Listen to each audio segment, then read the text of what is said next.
یا ایک اگریسو جو ایٹیچیوڈ ڈار صاحب کا تھا اسٹارٹ پہ انہوں نے کہا جی کہ میں ایکسچینج ریٹ کے حوالے سے بھی انہوں نے کہا جی کہ انٹرونشن ہو سکتی ہے, انٹرسٹ ریٹ کا انہوں نے کہا جی کم ہونے چاہیے, انہوں نے یہ بھی بولا کہ عوام کو میں ریلیف بھی دوں گا.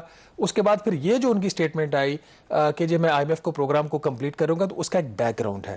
اس کا بیک گراؤنڈ یہ تھا کہ ان کو یہ پیغام دیا گیا انٹرنیشنل ڈونرز کی طرف سے اور کچھ امبیسڈرز کی طرف سے, یہ پیغام دیا گیا ویسٹرن امبیسڈرز کی طرف سے کہ نہیں ان چیلنجنگ حالات کے اندر رہتے ہوئے بھی آپ کو یہ کام کرنا. تو جب اور ہماری کریڈیبلٹی ویسے ہی بڑی خراب ہے. لیکن اب جو امپورٹنٹ سوال ہے ذرا دیکھنے والوں کے ذہن میں بھی, اب امریکہ تو وہ گئے ہیں, وہاں پر ذرا annual meeting I M F کی, آئی ایم ایف سے ہم آلریڈی قسط لے چکے ہیں, آئی ایم ایف کیا آؤٹ آف دا وے جا کے آپ کو پیسے تو نہیں دے گی. دوسرا امریکہ جو ہے, امریکہ کے کچھ جو حکام ہیں ان کے ساتھ ان کی ملاقاتیں بھی ہو رہی ہیں. اب امریکہ کے جو حالات ہیں, ظاہر ہے کہ میں فورن پالیسی کور کرتا ہوں, وہ زمانہ گیا, ان کی افواج بھی نہیں ہے اب افغانستان میں, کوئی براڈر ان کے انٹرسٹ بھی نہیں ہے کاؤنٹر ٹیررزم کے علاوہ, وہ کوئی آپ کو ڈول آؤٹس تو نہیں دیں گے, آپ کو ڈالر تو وہ دینے نہیں لگے. تو پھر کس قسم کی ایکسپیکٹیشنز ہیں, اگر وہ امریکی اہلکاروں سے مل رہے ہیں تو کس قسم کی مدد ہم چاہ رہے ہیں؟ دیکھیے اس وقت دو بڑے چیلنجز ہمارے سامنے. ایک تو یہ کہ منیمم $35 بلین اس سال کا ہمیں قرضہ چاہیے, چاہے ہم اس کو قرضے کو جو موجودہ ہم نے لیا اس کو ری شیڈول کروائیں, کیونکہ 21 سے 22 بلین ڈالر کی تو صرف ری پیمنٹس ہیں. تو اس کے اوپر کرنٹ اکاؤنٹ خسارہ $12 ارب ہو جائے, 10 ہو جائے, 15 ہو جائے, وہ بات کی بات ہے. جو ورلڈ بینک کا جو ایسٹیمیٹ آیا وہ تو $19 ارب کا اب وہ کہہ رہے کرنٹ اکاؤنٹ خسارہ آفٹر دی فلڈز.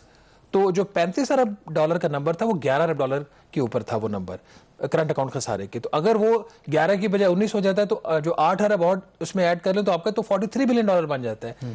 تو ایک سب سے بڑا جو پاکستان کے لیے چیلنج ہے کہ جو $35 بلین منیمم ہمیں چاہیے, اور دوسرا جو ٹائٹ پولیٹیکل اور اکنامک کنڈیشنز ہیں اس کے اندر اس کے پاکستان کو کچھ اس میں ریلیف وہ نیچرلی وہ مانگ رہا ہے کہ اتنے ٹف ہم سے اقدامات نہ کروائیں کہ ہمارے لیے کرنا مشکل ہو جائے. لیکن ناظرین جو ملاقاتیں ہیں, جو کامران بھی بار بار کہہ رہے ہیں, ابھی تک کل کا دن ان کا پہلا فارمل وزٹ کا دن تھا امریکہ میں, اور ایک تو اس سے پہلے جب انہوں نے وہاں پہ لینڈنگ کی اور جس طریقے سے وہاں پہ کچھ لوگوں نے نعرہ بازی کی, ان کے خلاف ابیوسو لینگویج یوز کی, میرا خیال اس کی جتنی بھی مذمت کی جائے وہ کم ہے.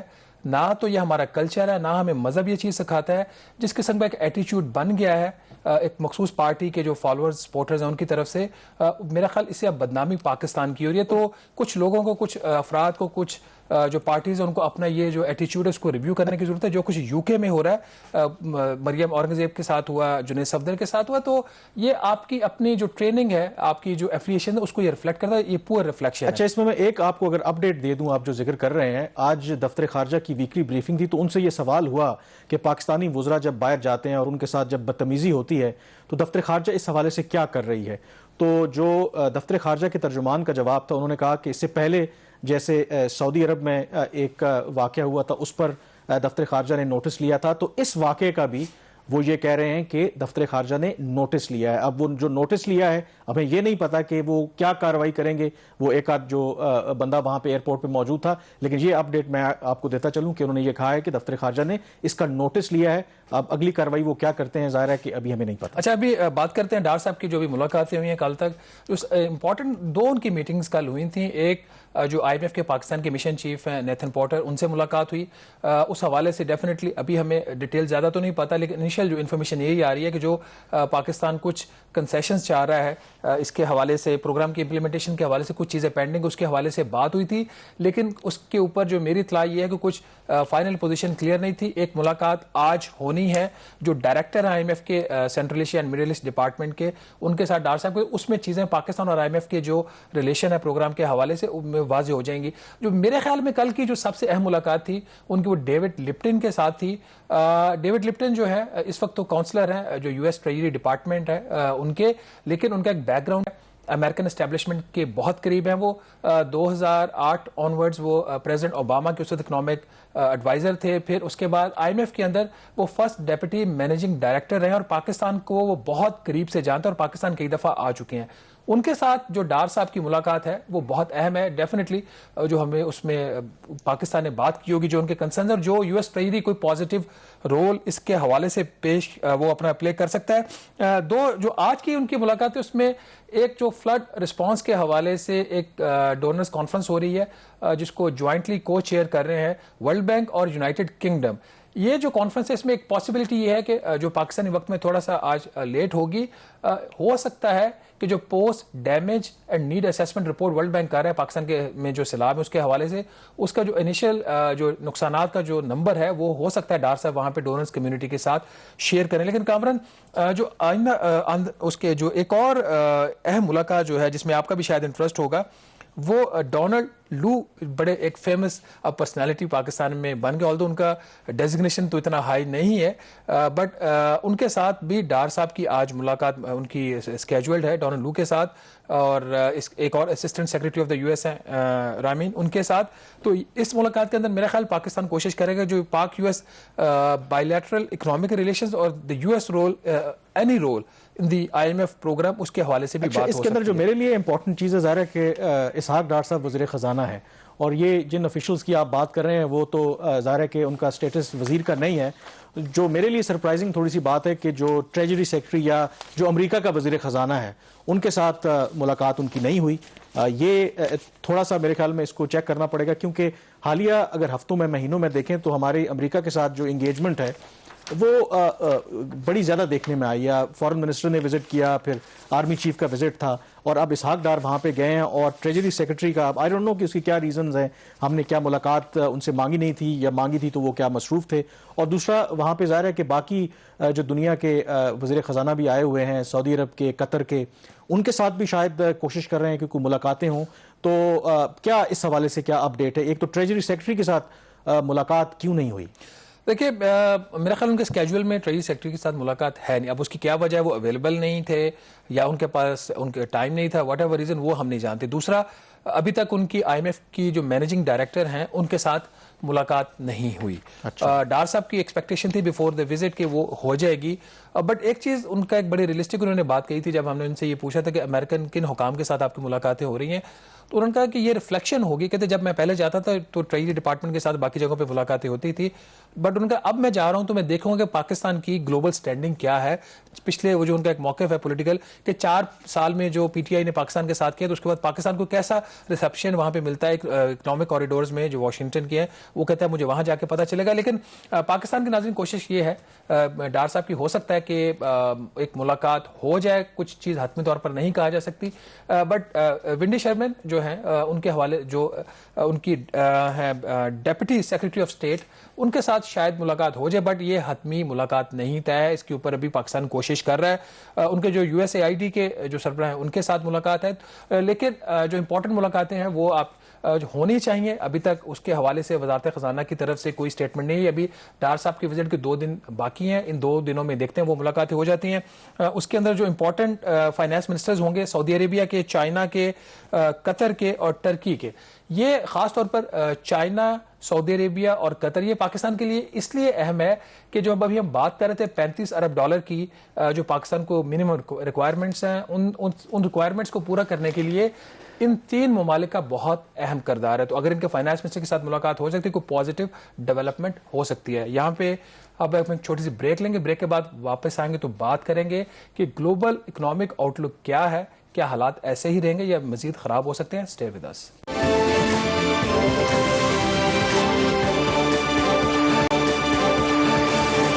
جی بریک کے بعد ایک دفعہ پھر آپ کو خوش آمدید کہتے ہیں.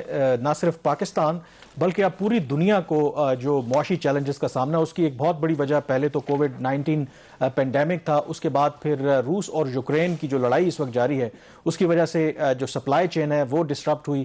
جو انٹرنیشنل مارکیٹ میں خاص کر کے جو تیل کی قیمتیں ہیں وہ اوپر گئیں، جو کموڈٹی پرائسز ہیں وہ اوپر گئیں، اور جس کی وجہ سے پوری دنیا میں اب کساد بازاری کا خدشہ ہے، اور جس کی وجہ سے انفلیشن کا پوری دنیا کو سامنا ہے. تو شہباز یہ اگین ہمارے لیے کوئی اچھی خبر نہیں ہے، کیونکہ آپ نے بریک سے پہلے بھی ذکر کیا تھا چین کے وزیر خزانہ سے شاید ہمارے وزیر خزانہ کی ملاقات ہو.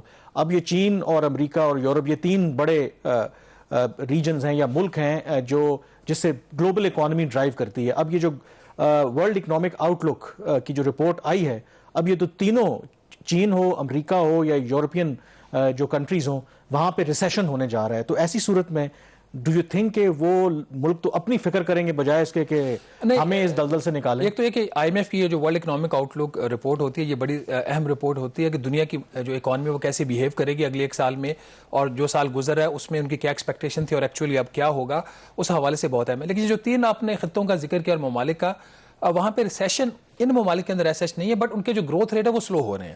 تو چین اگر سلو ہو جاتا ہے، امریکہ سلو ہو جاتا ہے، یورپی یونین سلو ہو جاتا ہے، اس کا ڈائریکٹ امپیکٹ پاکستان کے اوپر 2 طرح کا آتا ہے. ایک تو ویسے سانو قرضے چاہیے ہوندے ہیں، اینڈ سیکنڈلی اس کے اندر امپورٹنٹ جو زیادہ چیز یہ تینوں پاکستان کے بڑے ٹریڈنگ پارٹنرز ہیں.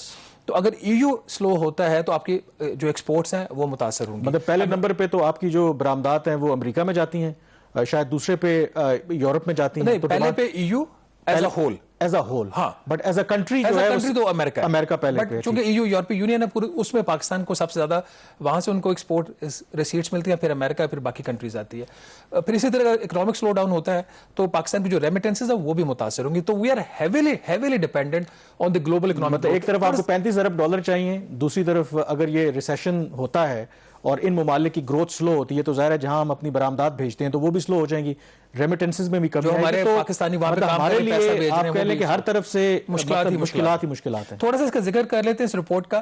جو ورلڈ اکنامک آؤٹ لک ہے اس کے اندر 2022 کے لیے جو اوور آل دنیا کی جو گروتھ ریٹ ہے ایوریج وہ 3.2% کا ان کا تخمینہ ہے. بہت ہائی ریٹ نہیں ہے، لیکن ایک ریکوری کی فیز کی طرف جا رہی تھی دنیا کرونا وائرس سے ریکوری کے بعد. لیکن اب جو 2023 کا سال آنے والا ہے اس کے لیے جو ورلڈ بینک کا آئی ایم ایف کا جو فور کاسٹ ہے وہ کافی ان کا پیسمسٹک ہے.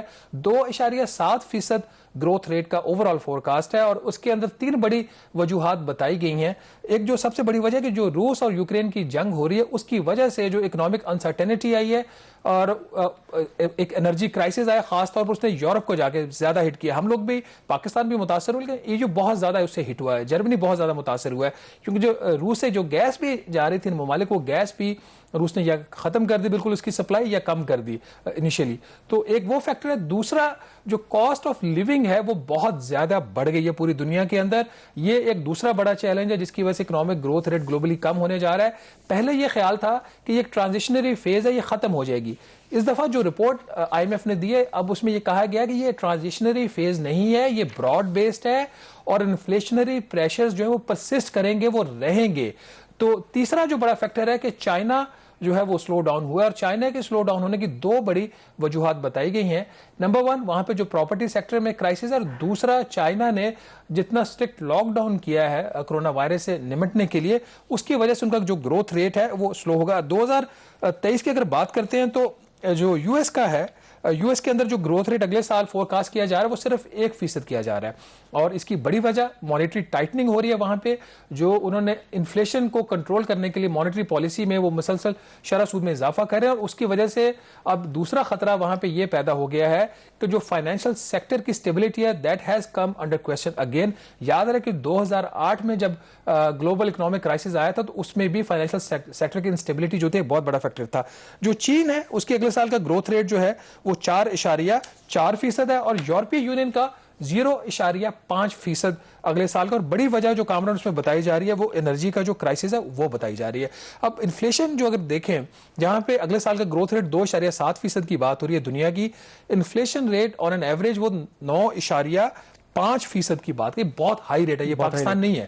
وہاں پہ 1-2% ان کے جو ٹارگیٹس ہوتے ہیں اس کے یو ایس فیڈرل ریزرو کے یا یورپین سینٹرل بینک کے، وہ 1 یا 2% کی بات کر رہے ہوتے ہیں. جاپان مسلسل کوشش کر رہا ہے کہ ان کی انفلیشن جو ہے وہ وہاں پہ ڈفلیشن ہے، وہاں پہ الٹا سین ہے. تو ایسے حالات میں دنیا میں ایوریج انفلیشن ریٹ کا 9.5% ہونا تو یہ بہت تصور کریں کہ پاکستان میں کیا ہوگا. اور جو ایک اور جو پاکستان کے لیے ظاہر ہے کہ کنسرن والی بات ہے، پہلے ہی روپے کی اتنی بے قدری ہوئی ہے، کچھ روپیہ مستحکم تو ہو رہا ہے لیکن ظاہر ہے بڑی انسرٹنٹی ہے. اس رپورٹ میں یہ بھی کہا گیا ہے کہ یہ جو ڈالر پوری دنیا میں باقی جو کرنسیز ہیں اس کے مقابلے میں مضبوط ہو رہا ہے، یہ ایک الگ چیلنج ہے. لیکن اگین آئی ایم ایف کی وہی ریسیپی ہے، وہ یہ کہتے ہیں کہ اس کو جو مارکیٹ ڈریون جو ایکسچینج ریٹ ہے اس کو مینٹین کریں اور جو اپنے جو فورن ریزروز ہیں ان کو سنبھال کے رکھیں کرائسس سچویشن کے لیے. تو اس کا مطلب ہے کہ وہ کہیں نہ کہیں جو ڈار صاحب شاید اپنا منصوبہ بندی کر رہے تھے کہ کچھ ڈالر پھینک کے بھی اس کو کنٹرول کیا جائے، تو اسٹرکٹلی جو آئی ایم ایف ہے وہ نہ صرف پاکستان کو بلکہ باقی دنیا کو بھی ایڈوائز کر رہا ہے کہ نہیں آپ مارکیٹ پلیئرز پر چھوڑ دیں, اس کو سنبھال کے رکھیں جو بھی آپ کے پاس ریزروز ہیں. یہ بلکہ وہ کہہ رہے ہیں اس کو فردر بلڈ اپ کریں. ایک تو سنبھال کر کے 3-4 بڑی چیز انہوں نے کہا جی کہ اگر آپ نے مہنگائی پہ قابو پانا جس طریقے سے بڑھ رہی ہے تو انہوں نے کہا جی آپ کو پرائس سگنل دینے پڑیں گے. یہ آئی ایم ایف کی طرف سے تمام دنیا کے ممالک کو یہ ریکمنڈیشنز ہے کہ پرائس کنٹرولز, ان کا جو ماننا ہے کہ پرائس کنٹرولز اگر آپ لگاتے ہیں, ان ٹارگیٹڈ سبسڈیز دیتے ہیں جس طرح پاکستان میں ہو رہا ہے. ابھی پچھلے ہفتے 100 ارب روپے کی سبسڈی پاکستان کے امیر ترین افراد کو دی گئی, اور جو ایکسپورٹس کے اوپر بینز لگائے جاتے ہیں, اور جو فسکلی کاسٹلی اور ایکسیس ڈیمانڈ کریٹ کی جاتی ہے, یہ وہ تمام چیزیں ہیں جس کے آئی ایم ایف کا یہ ماننا ہے کہ اس کی وجہ سے مہنگائی قابو میں نہیں آئے گی. اگر حکومتیں یہ اقدامات کرتی ہیں تو اس کی کاسٹ ٹو کنٹرول انفلیشن آگے جا کر بڑھ جائے گی. کرنا کیا ہے, جیسے ابھی کامران بتا رہے تھے کہ ان کی 3-4 بڑی پالیسی ان کی ریکمنڈیشنز ہیں. نمبر 1 وہ یہ کہہ رہے ہیں کہ آپ نے جو مانیٹری پالیسی پرائس اسٹیبلٹی کو مینٹین کرنا ہے, مطلب جو قیمتیں اس کو مستحکم رکھنا ہے. کیسے رکھنا ہے؟ مانیٹری پالیسی کو آپ نے ٹائٹن رکھنا ہے. دوسرا وہ یہ کہہ رہے ہیں کہ آپ ایکسچینج ریٹ کو اگر جس طرح مہنگائی بڑھ رہی ہے اور آپ نے جو ڈیمانڈ ہے اس کو کب کرنا ہے, ڈیمانڈ کو کم کرنا ہے, تو ایکسچینج ریٹ کو اپنی جو کنٹریز ہیں اس کو ڈیپریشیٹ ہونے دیں. جیسے پاکستان میں روپے کی قدر آج کل مستحکم ہو رہی ہے, سوائے یہ 2-3 دن کا جو پیریڈ آیا ہے, وہ کہہ رہے ہیں اس کو روپے کو آپ بے قدری اس کی ہونے دیں. یہ روپے کی صرف بات نہیں ہو رہی, دنیا کی تمام کرنسیز کی بات ہو رہی ہے. پھر وہ کہہ رہے ہیں کہ آپ نے جو فارن ایکسچینج ریزروز ہیں ان کو آپ نے مینٹین رکھنا ہے, اور فائنینشیل کنڈیشنز کو آپ نے سٹیبل رکھنا ہے. لیکن کامران لاسٹلی انہوں نے یہ کہا ہے کہ یہ ایک چیلنج ہے تمام سینٹرل بینکس کے لیے کہ اگر وہ انڈر ٹائٹننگ کرتے ہیں, کہ جتنی شرح سود بڑھانے کی ضرورت ہے اسے کم کرتے ہیں, تو انفلیشن کنٹرول میں نہیں ہوگی اور زیادہ وہ ڈیپن ہو جائے گی اس کے جو سرکمسٹانسز ہیں.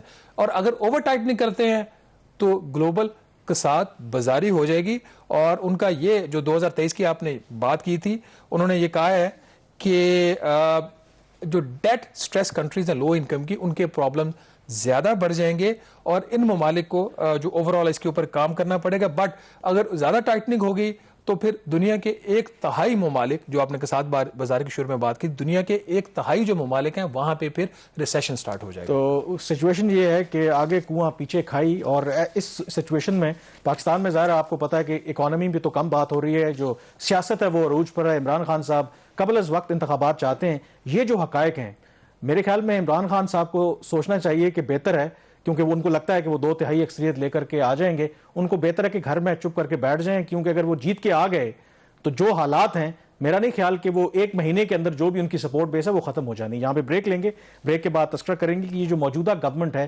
جس کو عمران خان صاحب امپورٹڈ گورنمنٹ کہتے ہیں, وہ تحریک انصاف کی راہ پر کیوں چل پڑ رہی ہے, انہوں نے امریکہ کو ایبسولوٹلی ناٹ کیوں کہا ہے.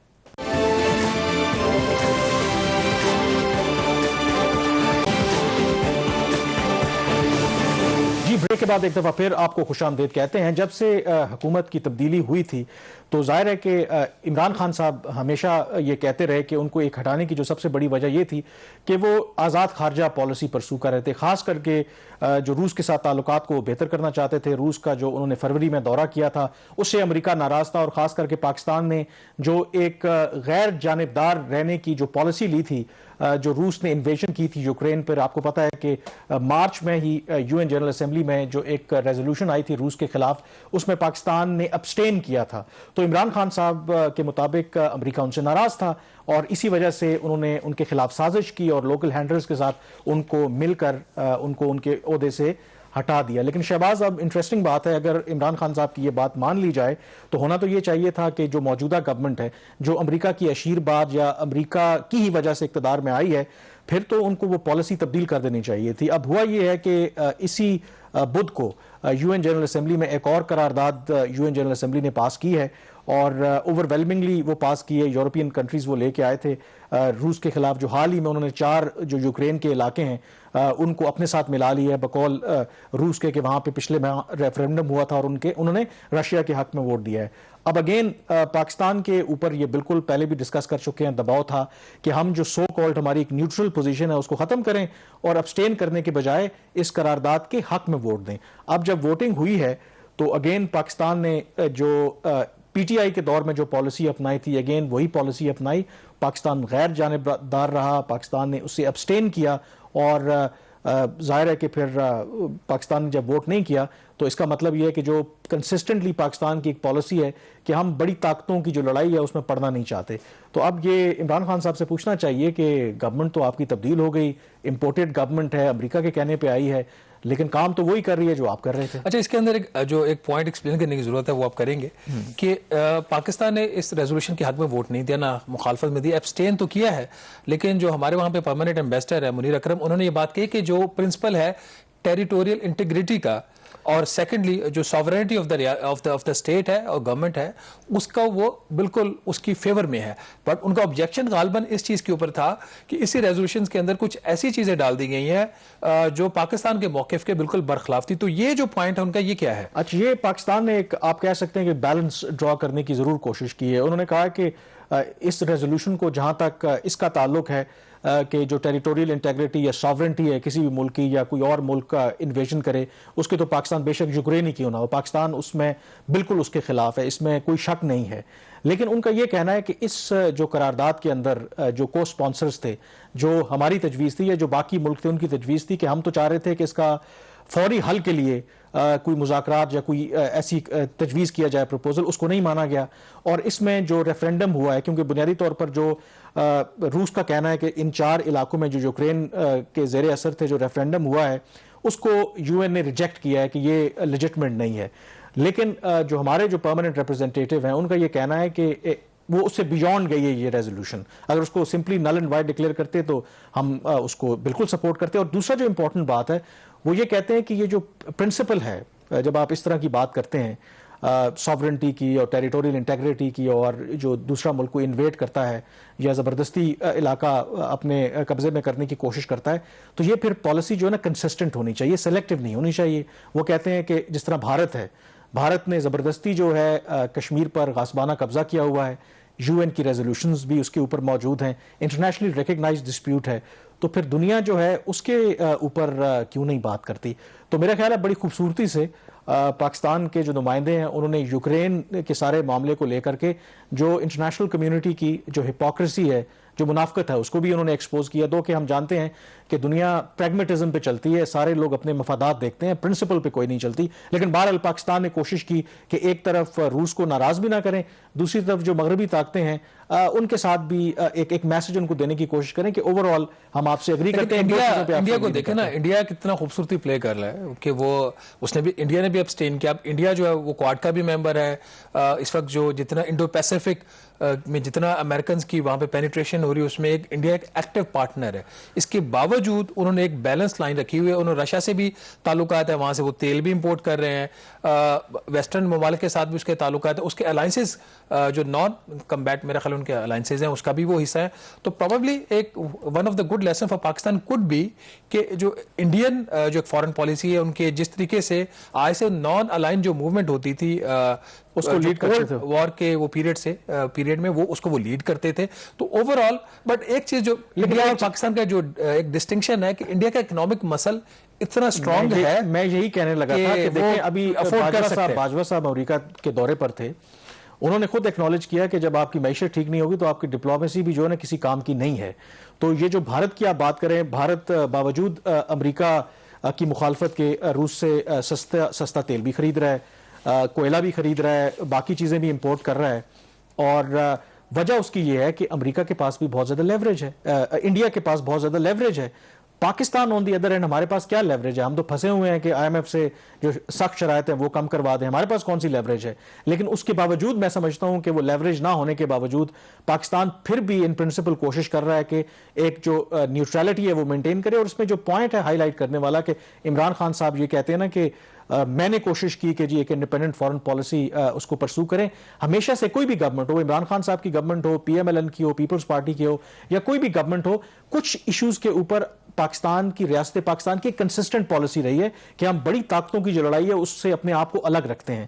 تو کسی ایک گورنمنٹ کا یہ کریڈٹ لینا کہ جی کہ ہم نے یہ کوئی منفرد کام کیا تھا, جب انہوں نے ایبسٹین کیا تھا عمران خان صاحب نے کہ جی میں نے کوئی بہت منفرد کام کیا تھا, یہ کوئی ایسی بات نہیں ہے. یہ کنسسٹنٹ پالیسی ہے بیونڈ میرے خیال میں پارٹی لائنز. اب اس میں دیکھنے والی یہ بات ہے, عمران خان صاحب نے تو کہا کہ ان کو تو سزا دی گئی, انہوں نے ایک جو آزاد خارجہ پالیسی سو کالڈ پرسو کی تھی. اب پاکستان نے جو موجودہ گورنمنٹ کے انڈر جو ابسٹین کیا ہے, کیا امریکہ یا جو دوسری مغربی طاقتیں ہیں جن کی پاکستان کو سپورٹ بھی چاہیے، کیا پاکستان کو پنش کریں گی؟ یہ تو آنے والا وقت ہی بتائے گا. یہاں پہ بریک لیں گے اور بریک کے بعد ایک اور اہم موضوع پر بات کریں گے.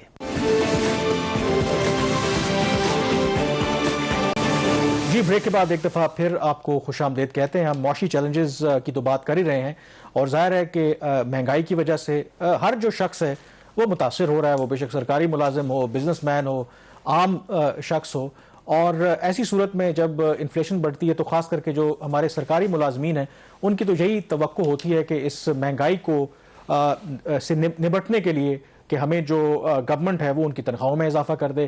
اس دفعہ بھی شہباز ہم نے دیکھا کہ کچھ جو ایک یوزول انکریز تو ملتا ہی ہے کہ اس انفلیشن کے پریشر کو کم کرنے کے لیے، لیکن اس کے ساتھ ساتھ ہمارے یہاں پرابلم یہ ہے کہ ڈسکرمنیشن بڑی ہے.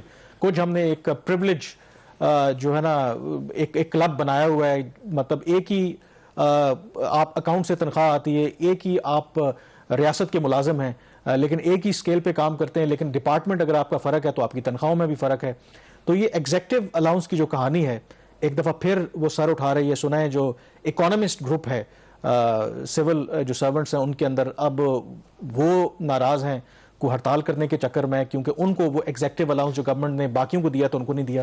دیکھیں وہ ایک بات ہمیشہ کہی جاتی ہے کہ پاکستان میں حکومت کس کی ہے. کوئی کہتا ہے ملٹری اسٹیبلشمنٹ کی ہے، کوئی کہتا ہے شہباز شریف کی ہے، کوئی کہتا ہے عمران خان کی، اور کوئی کہتا ہے نہیں کسی کی بھی نہیں ہے، یہ بیوروکریسی کی ہے. تو لگتا ہے ایسا ہی ہے کہ ان حالات کے اندر بھی اب یہ دیکھیں کہ پاکستان کی اس وقت جو صورتحال ہے، بلکہ کل کے پروگرام میں ہم نے ایک ڈیٹیل ڈسکشن کرنی ہے کہ پاکستان کی جو فسکل پوزیشن ہے اس وقت کیا ہے، کدھر ہمارے معاملہ جا رہے ہیں اور کیا ملک یہ چل بھی سکتا ہے فسکلی اور ناٹ. بٹ ان حالات کے اندر بھی شہباز شریف صاحب سے بجٹ میں منظوری لی گئی کابینہ سے کہ 150% ایگزیکٹو الاؤنس دیا گیا. اب وہ کیسے دیا گیا اس کے اوپر ہم نے بڑی ڈیٹیل میں پہلے بھی پروگرام کیا ہے کہ چند مخصوص جو سروسز ہیں، پرائمریلی ہمارے دوست ہیں بہت زیادہ بٹ وہ ناراض بھی پھر ہوتے ہیں، ڈی ایم جی جس کو پاکستان ایڈمنسٹریٹو سروسز کہا جاتا ہے، ان کو بینیفٹ دیا گیا. وجہ کیا بتائی گئی کہ صوبوں میں اسی طرح کا ایگزیکٹو الاؤنس ہے، ہمیں اچھا ٹیلنٹ نہیں ملتا وفاق میں، اس لیے ان کو لے آئے تو یہاں پہ بھی وہ کرنا پڑے گا. بٹ پہلے تو پرنسپلی جو پاکستان کے حالات تھے وہاں پہ اس قسم کے ایگزیکٹو الاؤنس دینے کی ضرورت ہی نہیں تھی. تو میرا تو پہلے اس کے اوپر اصولی موقف شروع سے یہ رہا، میں اس کی مخالفت میں ہوں. لیکن جب دے دیا گیا تو اس میں ایکسکلوژنز کریٹ کی گئیں، the children of the lesser god والی بات ہوئی. بہت سارے گروپس، فارن آفس کو نہیں دیا گیا، ٹریڈ اینڈ کامرس گروپ کو نہیں دیا گیا، اکانومسٹ گروپ کو نہیں دیا گیا. اکانومسٹ گروپ کی کہانی تھوڑی سی اس لیے منفرد ہے کہ میرا خیال اس کا نام بھی شاید بدل دینا چاہیے. اکانومسٹ گروپ اس کا نام ہونا ہی نہیں چاہیے. ایک تو اکنامک پلاننگ میں ان کو بالکل ارریلیونٹ کر کے رکھا ہوا ہے. جو گورنمنٹ آتی ہے خاص طور پر پچھلے اللہ کے اچنبے کی بات ہے، سب سے بڑا مسئلہ ہمارا اس وقت معیشت ہی ہے اور اکانومسٹ گروپ کی ویلیو کوئی نہیں ہے. تو میرا خیال نام یہ سوچ لیں اپنے لیے، خود ہی کچھ اور سوچ لیں. بس ہمارے وہ جو ڈی ایم جی جو پہلے ڈسرسپیکٹفل نہیں ہونا چاہتے، ڈی ایم جی گروپ ہے وہ میرے خیال میں کافی تگڑا ہے. مطلب دیکھیں ڈی ایم جی گروپ سے مجھے ایک بات یاد ہے، ایک سیکرٹری ڈی ایم جی کی تھے اور ڈی ایم جی کے سیکرٹری پلاننگ میں آتے ہیں. جو ایڈمنسٹریٹو اس کی جو ہوتی ہے ڈیسیژن میکنگ، اس کی جو کیریئر پلاننگ، وہ سارے فیصلے کون کرتا ہے؟ Secretary planning. سیکرٹری پلاننگ کون ہوتا ہے؟ ڈی ایم جی سے ہوتا ہے. تو اور ایون کہ کامرس منسٹری میں بعض دفعہ حالانکہ ہونا تو ٹریڈ اینڈ کامرس کون چاہیے، لیکن وہ ڈی ایم جی کے لوگ آج بھی ڈی ایم جی کے وہاں پہ بیٹھے ہوئے ہیں. تو اگر ڈی ایم جی ہر چیز کا ان کے پاس سولوشن ہے تو پاکستان کے جو بجٹ ڈیفیسٹ ہوتے ہیں وہ نہیں ہونے چاہیے. پاکستان کا سرکولر ڈیٹ جو 2500 ارب روپے کا یا 2300 ارب روپے کا تھا جون تک، وہ نہیں ہونا چاہیے تھا. تو یہ ہر سروس کے پرابلمز ہیں، ہر سروس کی اسٹرینگتھ ہیں اور ویکنیسز ہوتی ہیں. تو اکانومسٹ گروپ کی ناظرین کہانی یہ ہے کہ ان کا ڈیمانڈ یہ ہے کہ ہم بھی کام کرتے ہیں. اسی اکانومسٹ گروپ کے جو سیکرٹری ہیں وہ تو الاؤنس لیتے ہیں، وہاں پہ جوائنٹ سیکرٹری ایڈیشنل سیکرٹری لیتے ہیں، لیکن چونکہ اکانومسٹ گروپ کا اس کی جو پوسٹنگ جو نوٹیفکیشن وہ اسٹیبلشمنٹ ڈویژن نہیں کرتا تو ان کو الاؤنس نہیں ملے گا. تو گروپ نے فائنلی تھوڑی سی جان پکڑی ہے اور انہوں نے پارشل سٹرائک کی ہے. اس ہفتے سے یہ کر رہے ہیں، آبزرو کیا، کام نہیں کر رہے. آج بھی ان کی کچھ ملاقاتیں ہوئی ہیں اور پروبیبلی 10 دن کا حکومت نے وقت مانگا کہ 10 دن کا ہمیں ٹائم دے دیں، ہم کچھ کر لیں گے. لیکن مجھے اس میں کوئی خاص امید نہیں نظر آتی. پہلے بھی اسی قسم کے لالی پاپس دیے گئے. یہ شاید پاکستان کا واحد سروس گروپ ہوگا جس کی ایک گریڈ 22 کی پوسٹ ہے وہ اس کو ملتی نہیں ہے. اس کی جو گریڈ 22 کی پوسٹ ہے وہاں پہ کچھ پولیٹیکل اپوائنٹمنٹس ہو جاتی ہیں، یہ پھر بیٹھے رہتے ہیں وہاں پہ. ابھی اس گروپ کا دعویٰ ہے کہ ہم اگلے ہفتے سے، ابھی انہوں نے 10 دن کا ٹائم دے دیا ہے، لیٹس سی وہ اس کے بعد ان کا یہ دعویٰ ہے کہ ہم ہر قسم کے سرکاری جو کام ہے اس کا بائیک آؤٹ کریں گے. ہم جو ڈیولپمنٹ فنڈز کی جو ریلیزز ہیں اس کو سلو ڈاؤن کریں گے. ہم جو اکنامک کوآرڈینیشن اس کی جو ایکنی کی کمیٹی کی میٹنگز ہوتی ہیں، CRWP کی میٹنگز ہوتی ہیں، ہم اس کی بائیک آؤٹ کریں گے. بٹ مجھے اس پہ کامران اس لیے تھوڑا سا ڈاؤٹ ہے کہ بیچارے پہلے بھی اس قسم کے وعدے کرتے رہے ہیں, پھر تھوڑا سا کوئی سختی کرتا ہے, یہ پھر واپس آ کے بیٹھ جاتے ہیں. آئی ہوپ اب بات اگر رائٹس آپ کی کی ہے, معیشت کے جو اس وقت حالات ہیں تو گورنمنٹ ایسی پوزیشن میں ہے کیا, اور دوسرا اگر ان کو دیتے ہیں, ایک اور ظاہر ہے کہ دفتر خارجہ کا بھی جو معاملہ ہے اور وہ جو منسٹری ہے جو مین ان کے اتحادی ہیں, تو وہ تو نہیں چاہیں گے بلاول صاحب کے ان کی جو منسٹری ہے ان کو پھر ایکسکلوڈ کیا جائے, کیونکہ ان کا بھی ڈیمانڈ ہے اور ان کا لیجٹمیٹ ڈیمانڈ ہے. تو اگر وہ اکانومسٹ گروپ کو اکوموڈیٹ کریں گے تو پھر وزارت خارجہ کو بھی کرنا پڑے گا, اگر نہیں کریں گے تو مین اتحادی تو ناراض ہوں گے. تو اس لیے یا تو ساروں کا ختم کر دینا چاہیے میرے خیال. دیکھیں آپ کو اس ملک میں ایک جو چیز مسلسل ہو رہی ہے اور وہ ہے پے اینڈ پینشن کمیشن بنتا ہے. ہاں, اس پے اینڈ پینشن کمیشن کی آج تک کوئی امپلیمنٹیشن نہیں ہوئی, بلکہ جب کسی نے بڑھانا ہو, مجھے یاد ہے کہ جب ملٹری کا انہوں نے الاؤنس بڑھایا تھا, آرمی کی انہوں نے اسپیشل سیلریز بڑھائی 35%, ابھی ریسنٹلی بڑھائی تھی انہوں نے, تو اس کے لیے پے اینڈ پینشن کمیشن کی ریکمنڈیشن تھی, اس کی رپورٹ ایگزسٹ نہیں کرتی, تو وہاں پہ پے اینڈ پینشن کمیشن آ جاتا ہے. جتنی ڈسپیرٹیز ہو گئی ہیں, اب جو بیسک پے اسکیل ہوتا ہے وہ ارریلیونٹ ہو گیا ہے. ڈی ایم جی کے لیے اور ہے سیلری, اکانومکس گروپ کے لیے اور ہے, ٹریڈ اینڈ کامرس کے لیے اور ہے, وہ افسر جو پرائم منسٹر آفس میں کرتا ہے اس کے لیے اور سیلری ہے, پریزیڈنٹس آفس کے لیے اور ہے, نیب کے لیے اور ہے, ایف آئی اے کے لیے اور ہے, آرمی کے لیے اور ہے, سب سے زیادہ جوڈیشل کے لیے اور ہے, نیشنل اسمبلی کے لیے اور ہے, سینٹ کے لیے کچھ اور ہے. تو یہ اور کر کے, اچھا اس کے اوپر ایک اور سونے کے اوپر سہاگا یہ ہے کہ وہ ایک انہوں نے ایم پی اسکیلز بنائے تھے, ایم پی اسکیل ایک آ گیا 7-8 لاکھ روپے تک ان کو ہوتا ہے, اب اس کے اوپر اسپیشل پے اسکیل آ گئے ہیں. پلاننگ کمیشن میں ایک فلور کے اوپر 5 قسم کی سیلریز اس وقت دی جا رہی ہیں. تو جس ملک میں اس طرح کا نظام ہو, اس قسم کی ڈسپیرٹیز ہو, تو وہاں پہ پھر کام نہیں ہوتا. پھر اور اس طرح کی جو ریفارمز ہیں, آئی ایم سوری ٹو سے, یہ جو میرے خیال میں کرنے سے کون روکتا ہے ان کو؟ یہ اصلاحات تو کم از کم وہ کر سکتے ہیں. دو آئی انڈرسٹینڈ کہ عمران خان صاحب نے حال ہی میں ایک بیان دیا کہ جب وہ وزیر اعظم تھے تو ان کے پاس اختیار نہیں تھا, وہ نام کے وزیر اعظم تھے. ٹھیک ہے, ایک تاریخی پرسپیکٹو سے وہ بات کریں, یہ بھی ایک ڈیبیٹیبل پوائنٹ ہے, لیکن بہت سے ایسی اصلاحات ہیں جس کے لیے آپ کو بہت زیادہ اختیار کی ضرورت نہیں ہوتی, وہ اختیار آپ کے پاس ہوتا ہے, لیکن پھر بھی ہمارے جو سیاستدان ہیں جب اقتدار میں آتے ہیں وہ نہیں کرتے. بہرحال پروگرام دا ریویو سے اتنا ہی. مجھے کامران یوسف اور شہباز رانا کو اجازت دیجیے. اللہ حافظ.